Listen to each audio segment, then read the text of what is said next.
ఒక భర్త చనిపోయిన మహిళ ఏడిస్తే దానికి కూడా రాజకీయం చేసేంత మానసిక దౌర్భాగ్యం ఉండడమే మరి కాంగ్రెస్ పార్టీ యొక్క నీతిమాలిన నీతిబాహ్యమైన రాజకీయానికి నిదర్శనం.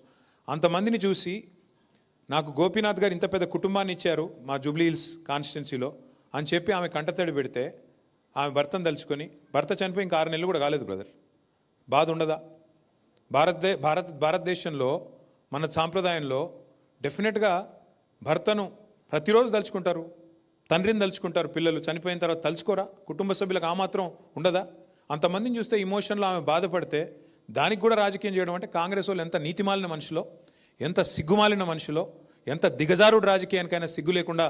మరి ఇప్పుడైతే మీరు చూశారు ఇక్కడ ఏ రకంగా దొంగ ఓట్ల భాగోత్వంతో వాళ్ళు ముందుకు వస్తున్నారో మీకు అర్థమైంది. ఇంకోవైపు మహిళల్ని అవమానిస్తాం, బిడ్డ మీద కేసు పెట్టినారు, ఇంకా ఘోరం అది. తల్లి కోసం తిరుగుతుంది ఆ అమ్మాయి, ఆమె కూడా కేసు పెట్టారు. ఎంత నీతిమాలిన రాజకీయం చేస్తుందో కాంగ్రెస్ పార్టీ దీన్ని బట్టి చెప్పొచ్చు.